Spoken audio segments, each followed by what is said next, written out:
हरे कृष्ण। नमस्कार दोस्तों, आप सभी का मेरे चैनल में हार्दिक स्वागत है।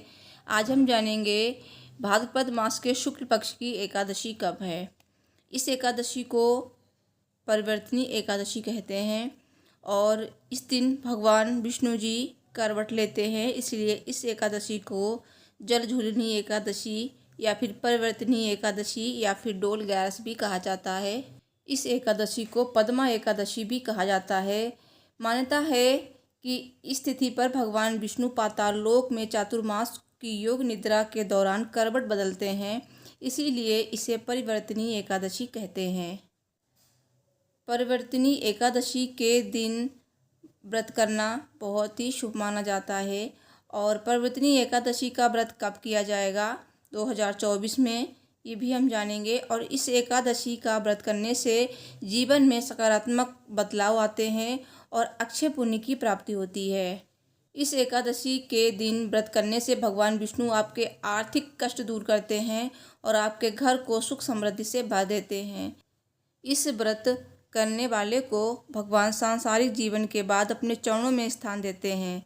इस साल परिवर्तनी एकादशी के दिन रवि योग शुभ संयोग भी बन रहा है, तो इस शुभ योग में व्रत की पूजा करने से आपको अपने कार्य में सफलता मिलेगी और मनचाहा फल प्राप्त होगा। भाद्रपद मास के शुक्ल पक्ष की एकादशी तिथि का प्रारंभ हो रहा है 13 सितंबर शुक्रवार को रात 10:30 से और ये है 14 सितंबर शनिवार को रात 8:41 पर समाप्त होगी। तो इसीलिए उदया तिथि की मान्यता के अनुसार परिवर्तनी एकादशी का व्रत 14 सितंबर को रखा जाएगा। परिवर्तनी एकादशी व्रत का पारण 15 सितंबर को सुबह 6:06 से सुबह 8:34 तक किया जाएगा। परिवर्तनी एकादशी के दिन भगवान विष्णु की पूजा का मुहूर्त रहेगा 14 सितंबर की सुबह 7:38 से 9:11 तक। परिवर्तनी एकादशी के दिन सुबह सूर्य उदय के पहले उठें, स्नान आदि करने के बाद पीले वस्त्र धारण करें। मंदिर की साफ सफाई करने के बाद आप एक लकड़ी की चौकी लें, उस पर पीला कपड़ा बिछाकर भगवान विष्णु की प्रतिमा स्थापित करें। भगवान विष्णु को पंचामृत से स्नान कराएं और उसके बाद व्रत का संकल्प करें। भगवान विष्णु को पीले फल फूल अर्पित करें। धूप दीप नैवेद्य से भगवान विष्णु की विधिवत पूजा अर्चना करें। इस दिन भगवान विष्णु के विष्णु सहस्रनाम का पाठ करें, भगवान विष्णु के मंत्रों का जाप करें, कथा अवश्य पढ़ें या फिर सुनें और अंत में आरती करें और उसके बाद भोग प्रसाद सभी में बांट दें और पूजा के अंत में आप भगवान विष्णु से क्षमा याचना अवश्य मांग लें। इस तरह से आप भगवान की पूजा कर सकते हैं और इस दिन आप भगवान विष्णु की चालीसा का भी पाठ कर सकते हैं। इससे भगवान विष्णु बहुत ही ज़्यादा प्रसन्न होते हैं।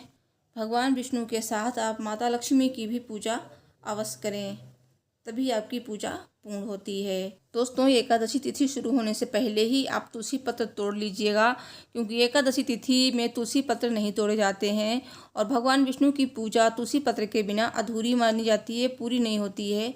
तो भगवान विष्णु को भोग में तुलसी पत्र अवश्य अर्पित करें और अलग से भी अर्पित करें। आप तुलसी की माला भी भगवान को अर्पित कर सकते हैं, तुलसी के पत्तों की माला। तो इस तरह से आप पूजा अर्चना करें और इस दिन आप नमक ना खाएं, फलाहार करके व्रत कर सकते हैं और शाम को फिर से स्नान आदि करने के बाद भगवान विष्णु की पूजा करें और रात में जागरण किया जाता है। अगले दिन द्वादशी तिथि पे एकादशी व्रत का पारण किया जाता है। तो पारण हमेशा शुभ मुहूर्त में किया जाता है और कुछ ऐसी चीज़ें हैं जिन्हें खाकर पारण किया जाता है। तो दोस्तों, क्या खाएं, कैसे पारण करें, पारण का शुभ मुहूर्त तो मैंने आपको बता दिया है, लेकिन कुछ ऐसी चीज़ें हैं जिन्हें खाकर ही पारण करेंगे तो आपसे भगवान विष्णु बहुत ही प्रसन्न होंगे। तो इसके लिए आप मेरे चैनल को सब्सक्राइब कर लीजिए, क्योंकि ये जानकारी आपको मेरी अगली वीडियो में मिलेगी। तो वीडियो जब भी अपलोड होगी उसका नोटिफिकेशन आपको मिल जाएगा। दोस्तों, अगर आपने इस दिन व्रत नहीं रखा है तो भी आप कुछ नियमों का पालन कर कर भगवान विष्णु की असीम कृपा प्राप्त कर सकते हैं। जैसे कि एकादशी के दिन आपको चावल नहीं बनाने हैं अपने घर में, ना ही खाने हैं, ना ही लहसुन प्याज का सेवन करना है और ब्रह्मचर्य का पालन करना है। अपने घर में लड़ाई झगड़े नहीं करने हैं, किसी से आप शब्द नहीं बोलने हैं। तो इस तरह से आप इन नियमों का पालन कर सकते हैं। तो इस वीडियो को लाइक करिए, चैनल को सब्सक्राइब करिए। मैं मिलती हूँ नेक्स्ट वीडियो में। Thanks for watching. Har Har Mahadev, जय माता दी।